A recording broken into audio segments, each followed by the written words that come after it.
Hi guys. So you're very good friends with Marianne. I am, yes, which is something that comes up. And she was living in Paris for a long time, and so we weren't really in touch so much. But she's been back here for a bit, and she's been having a very hard time. So I've been actually keeping an eye on her, sort of, if you like, over COVID, trying to check up on her because she had it very badly. Yeah, hospital and all that. But she's as ever bounced back amazingly, and has just done this fantastic album. But she's still weak, obviously. She's still a bit weak, yeah. But she was very, very happy to chat to us, and which was nice. And she's got a lot to say. So I just want to explain. You with Marianne this time, not in a separate room, and you're sitting next to her, and and that's how we're going to do the interview. Yeah, that's right. Yeah, she's nicely tucked up with her travel rug, which we got her actually. And so I'm just sat with her. We'll just be on the computer, and just having a bit of a chat. So. Well, what an icon she is. So this is the interview we did. Welcome to the Rockonteurs. Okay, guys, I'm ready. This was great, guys. It's so great to talk to two guys that have done this. Well, it's a big tune for sure. I actually wrote that originally for Tina Turner. Of course, I had gone and found Joni Mitchell down in Florida and brought her back. What people forget about Bowie is that he was such a kind man. I've listened to a few of them and they've been really good, man. I'm sitting in the back of the car coming into London. They're brilliant. Remember me? I'm in a band now. It's called Roxy Music. You know this thing about the 10,000 hours of experience? Oh, yeah. Get good at something. When we recorded Arnold Lane, we'd done about 50 hours. The Rockonteurs podcast with Gary Kemp and Guy Pratt. Hello, Marianne. Hello. Thank you so much for doing this. Pleasure. I absolutely adore your new album. Oh, thank you. I mean, just some extraordinary readings of poems that I thought I knew, expressed in a way that seems so full of experience. And I suppose it is, really. Excuse me, Guy. You want coffee with me? Yes, please. Yes. Me too, John. It's going to be like this. It's fun. I like it. And I know we're raging storm here as well, which is it's all very poetic. It's perfect. Yeah.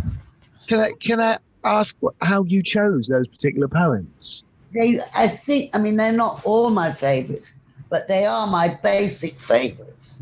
I really love Keats. I love them all. They are my favourites, yeah. And this came from school, didn't it? Was it in school that you... In first year sixth form, I was studying it with my English teacher, who was really good. And we were doing 19th century English romantic poetry. And so I kept all that in my head all these years. And now came the opportunity, because of Warren, really. Warren Ellis. Make a record. He didn't really know these poems or understand them properly. But it's something you had thought about for a long time, wasn't it? Yes, it is. It's been a dream. We could never have got this past Chris Blackwell. Oh, really? Chris, who run Island Records. Yes. I think you've made some of the most definitive readings of those particular poems. I can't imagine them. You have. Imagine hearing those in any other way. Your life experience seems to really enhance poems like Autumn, or Ode to a Nightingale, or Bridge of Sighs. I mean, Bridge of Sighs. Bridge of Sighs is an extraordinary guy. That this idea, really of a woman's death is it. I mean, given what had gone on with COVID last year for you as well. Oh, well, yeah, I did nearly die. Yeah. And you had all sorts of other things. Yeah. So Marianne has been through a hell of a lot the last couple of years. I'm really ill, actually. I've got terrible arthritis as well. I don't know how I'm sitting there, really. Your spirit is indomitable as ever. That's fine. But, and also, I felt that Keats has been an important thing in your life because you did negative capability, didn't you? Which I know as being a phrase that Keats used, that negative. He was talking about Shakespeare. Really? Yes. He was saying what negative capability is the ability to see one thing from all different angles and express it. And Shakespeare had that in spades. And it was also, my understanding is that, he was sort of saying, well, an artist doesn't want to know how the rainbow is made. He just needs to talk about the rainbow in an aesthetic fashion. Yeah, exactly. Are we getting a bit of what you aspire to here, Gary? I think so. And I think, when you look at Marianne's life, you can't say she's an actor, you can't say she's a singer or a songwriter. Something much more aesthetic about her whole art is her life. Well, that's kind of how I wanted it to be. Well, it certainly has been. When I first really knew about you, I remember as a kid, late night TV, seeing Girl on a Motorbike. And it was the raunchiest thing I'd ever seen in my life. I was shocked, I tell you. In England, shocked. of course. Yes. And how do you know each other? Because, Guy, you're sitting there with Marianne right now in her house. We actually met in Miami because I'd written a song with Alex James for Marianne, and the only way we could get to a vocal was by flying to Miami. And so I went to Miami, and I met Marianne, and we just really hit it off. In fact, I wrote a song with Marianne called The Wilder Shores of Love. Which is a lovely song. On the Vagabond Ways album. Mm. And we've just been friends ever since. We became very good friends. Yeah. And we have to see each other every now and again. We do. How did you write together? What was the process? I was terrible. Shouting, screaming. It was pretty much like that, yeah. I do remember where the title came from for The Wilder Shores of... From a book. It was a book that you had, The Wilder Shores of Love, but we were talking about Anita, and I asked you what you thought of her boyfriend at the time. Yeah. And you said, well, he seems to take her to the wilder shores of love. That's what she told me. And I asked her. I said to her, so what is the point? So everything is also What is the point of Joey? And she said, he takes me to the wilder shores of love. Right. You didn't have to name him. Right. But really, you two, you and Anita, were that was an amazing scene. I mean, I don't know. I mean, what a friendship. I mean, how did you meet? I think we met in Rome. In those days, in the early days, Mick and Keith were really tight. As in good friends. Wanted Mick to go to Rome. He did, Oh, that's nice. What? That's nice. Yeah. And so what year would that have been? Oh, God. 66. Oh, between 66. Yeah. Yeah. And she was going out with Brian at the time, or was she? Okay. When I first met her, yes, she was going out with Brian. But then I was with them, and so was Mick. We were in Tangier, and Brian used to beat her up. And Anita used to beat him up back, actually. But I guess I wasn't in the room when it happened. Christopher Gibbs and Mick and me, Christopher said, get out of here. This is not a good scene. And he was right, because the tension in the room with Brian, Keith, Anita, and poor Michael Cooper got so bad. And in the end, Keith is very romantic, of course. Keith just grabbed Anita and took her away. Oh. And they got into his Bentley and drove off, leaving Brian in bits, of course. And of course, then Anita came between Mick and Keith because of performance when she appeared in that. Yep. But was it as an actor yourself? Were you a little bit, that should have been my part? Glad it wasn't. Yeah. Because you were really a stage performer, weren't you? Well, yeah. All these things you're saying about my life and my work are really more applicable to Anita than to me. Oh, that's interesting. Really? Could you explain that a bit? Well, to her, what happened, if it was real and wasn't on the stage, was much more important. Do you understand? Yeah. I find it very hard to describe. But her life was very dramatic. It was, and very important to her. And was that whole Rolling Stone circled? Was it something that felt like almost a distraction for you at times? Well, yes, of course it did. I couldn't really work at all. And it wasn't enough for me. just to live life, I'm afraid. Was that partly, did Mick not want you to work? Or No, he was cool. Yeah. Yeah. Didn't want the Keith competition. didn't like her to work. Oh, that's interesting. Can you take this off for me? Yes. Because I'm getting hot. Let us know if you get tired, Marianne. No, it's not me, really. It's my throat, my lungs. And has it been like that since you came out from COVID? COVID, yeah. Have you been vaccinated now? I take it. Oh, yes, twice. Oh, good. I mean, you know, a lateral flow test this morning before I came here. Oh, God. Guy, we can't help be fascinated by those times, and in a way, absolutely. those times, and I can see why I think you're drawn to the romantic poets, Marianne, because they had a similar. There was a similar. They were a much earlier version. Yeah, yeah.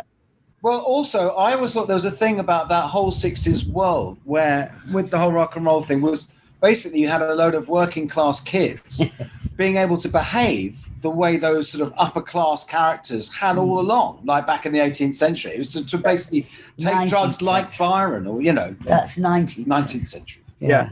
That's right. That's right. But you grew up in a commune, though, didn't you? Is that true? I went to school in a convent. In a commune.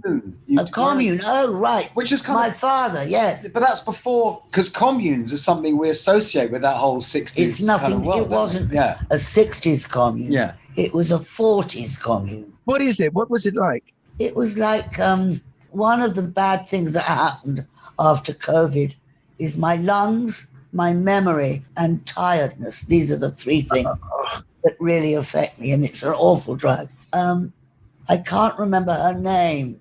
It's a writer from the 40s, but it really was like a 40s commune. It was a school for integrative social research. That sounds... It doesn't sound like a 60s commune. But were they trying, see what it was like for people to live together in one place as opposed to conventional life? But was it family units and stuff? No. It wasn't? Oh, no. Oh. It was anybody. Was there a free love about it? No, none. I mean, there might have been. I was really little, I was like 6 or something. Yeah. But no, it's interesting, though, that you started off in what isn't a conventional way. And no, it wasn't. And my mother didn't like it. Right. She was a ballet dancer, was she not? She was a dancer, both kinds. She was in the corps de ballet of Max Reinhardt. And then after the ballet finished, she went on with her partner, Hader, and they played cabaret. So she did two kinds of dance. Highbrow and lowbrow. Yes. You certainly inherited that then, haven't you? I think so, Yeah. I was never snobby, I don't buy all that. When you were talking about upper class, working class, I never bought into that. No, but that's what the 60s was I know. about. Was a thing And I think Anita understood all that too. But I didn't care. And it was because there was a reason why a lot of those guys in the like Bailey and Kane and Jagger called themselves by their first names, because it was it was like upper class people did. Because before then, working class people were just called Alf. I don't know. But I mean, listen, you're in this amazing scene with the Indica Indigo Gallery, and how, I mean, that to us that's just a that was really fascinating.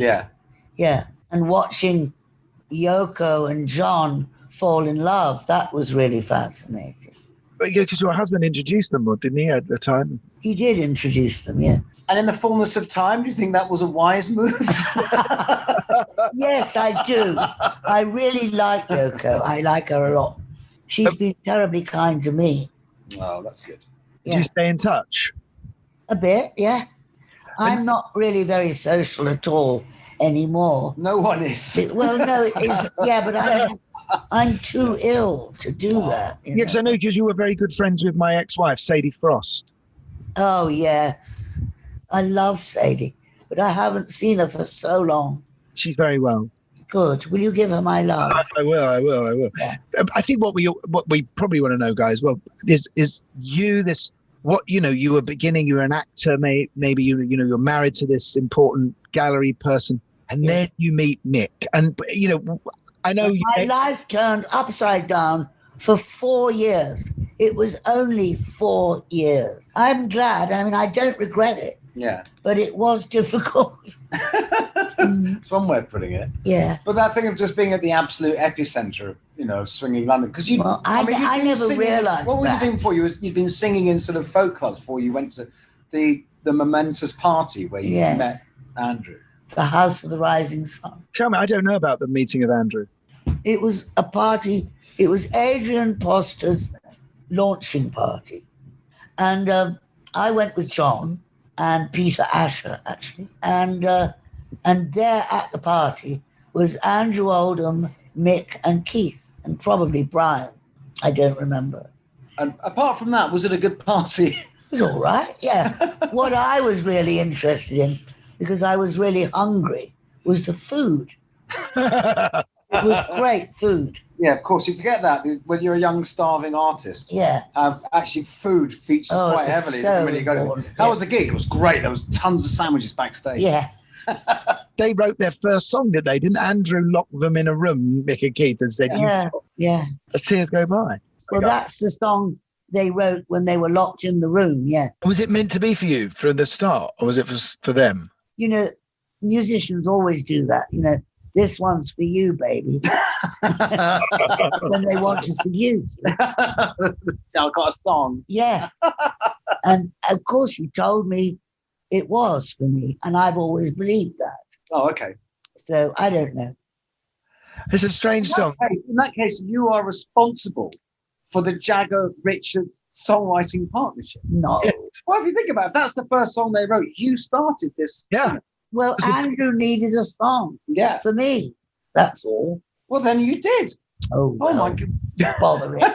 But it's a funny song, isn't it? Because it's not really a song lyrically for a young girl to be singing. It feels like... Very odd song for a 17-year-old girl to be singing.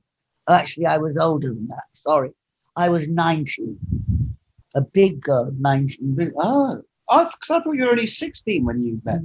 No. I was 17 when I married John. Then I was 18 when I had Nicholas. Then I left John, took Nicholas, went off with Mick, and I was 19. But that's extraordinarily young to get married. Everybody. Well, I suppose back then it was much more, was it? Well, I was pregnant. Well, I dare say you were. Yes, shotgun. Is that what it was? I think so. Yeah, I mean, we forget that stuff was all, much more important, wasn't it? I think what we don't realise, because everybody in rock and roll now is all ages. Yeah. That there's that, and you go to a festival like Glastonbury, and it's every age there. And what you and I never experienced, Guy, because we are the generation after, is the sense of revolution that it must have had. It was all being made up. I remember that very well.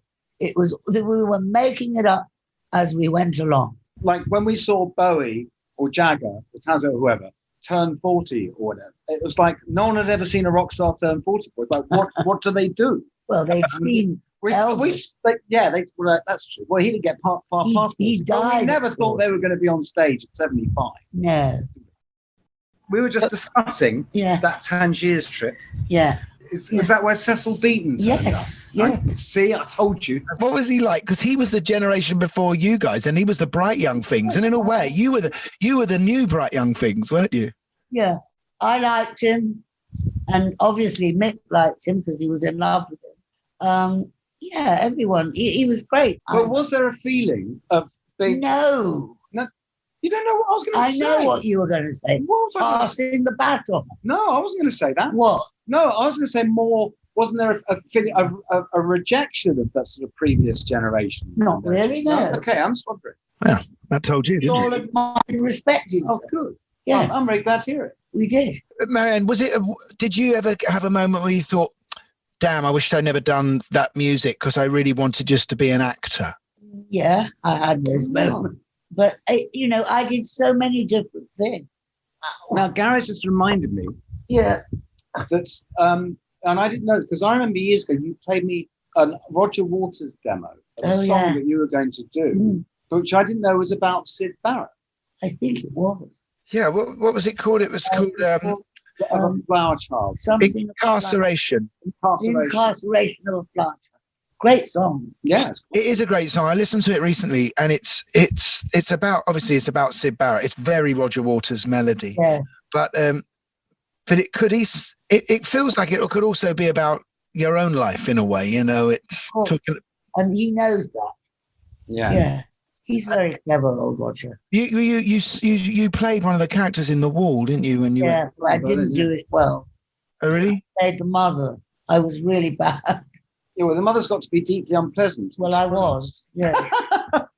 Marianne, I hope you don't take this the wrong way, but what's interesting when you read your story, you know, is when it says about you being on the streets in Soho and homeless and all of that period in your life. And how do you look back on that for you now? Is it still with? I thought it was a great, brave thing to do, actually. And the street people looked after me, and nobody knew my address. And it was my statement, really, of coming out of that world with the Stones and Anita. Yes, the opposite of that. It was a very strong kind of "fuck you all" thing. Yeah. Well, actually, talking about no one knowing your address. He might have, because Gary actually has Brian Epstein's address book, which has your phone number in it. No. Not on the wall. I did. Yeah, I know what you're saying. Because I just think there's also, you know, your interest in sort of cabaret, like Kurt Weill and Threepenny Opera, and comes from my mother, from my parents. You know, I had that sort of family. In fact, the last thing I saw you in was at the Barbican. What was it? Richard Strange was in it. Yeah. And what was it? What was it? Did you play the devil or God? Or I played one of them. The devil. You played the devil very, very well. Thank you. What was that? That was like a Weimar type thing. Yeah, but it wasn't. But I can't remember what. This is great. She was in it. I saw it. Neither of us know what it was. Yeah. It was at the Barbican anyway. Marvelous. It was, yeah. We should talk about your kind of that great album you made, if you don't mind, Marianne, is with Broken English. That I remember that really was a big thing in our scene, you know, going to the Blitz Club where we went, you know, I started going straight. Yes, with Anita. I remember. You know, when I first went in there, the music they were playing was sort of Kraftwerk, Nina Hagen, Gina X, and Broken English. Yeah. That album was on the deck. We were dancing to that because it had an electronica about it, didn't it? Yeah, totally. I was listening to it on the way here, and it completely brought you into that generation. Yeah. Totally. I'm so glad. It was almost like the sort of run up to Nightclubbing by Grace Jones. It was that, you know, it was like it was sort of at the same time. But brutal. I mean, we've never heard such language on a record, Marianne. But also, Marianne, you know, one of your first albums, you made two at the beginning. One was a folk album, and that had Down the Sally Gardens by Yeats on it. And I also did readings on that album of Full Fathom 5. Oh, yes.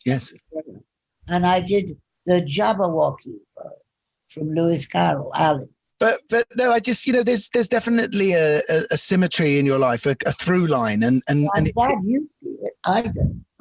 It's like at the moment, you know, having to take this whole flat apart and give away all my books, and I feel like such a failure. I can't. Well, I think that you might feel that if you hadn't have just made what I just said to you earlier is an incredible piece of work. I'm really proud of it. You know, at the same time as that, my life is falling apart, and I've lost my health. It's terrible. Can we change the subject? Yes. I can't do much more. That's all right, then. Do you want to stop? Yeah. Do you want to stop? Yeah. I do. It's getting tired. I can't go on. No, it's fine. Don't worry. It's all right. You're done. So I felt sort of guilty in some of those, in some moments during that guide that we were sort of bothering her. But I you know, because she's obviously, you know, a little weak, and but she really wanted to do this. She did really want to do it. I mean, she made it clear to me that she was, you know, she said I won't be able to do all that long and I'll get tired. But yeah, she was perfectly happy. And it was nice. I stayed, had a, you know, nice cup of tea with her afterwards. But it was quite emotional, I thought, towards the end. Yes, it was. Well, and it's nice because you clearly really understood her poetry record, you know, which is great. Which is also doing very, very well by all accounts. having spoken to her about it. And so that's really nice. Well, I do, and I think it's a really powerful piece of work, and I think anyone who hasn't heard it should download or buy now. Anyway, thank you for listening to this episode. We will be here next week, and we need your support, and thank you for all of that. Absolutely. So it's good night from me. And it's good night from those two on the sofa.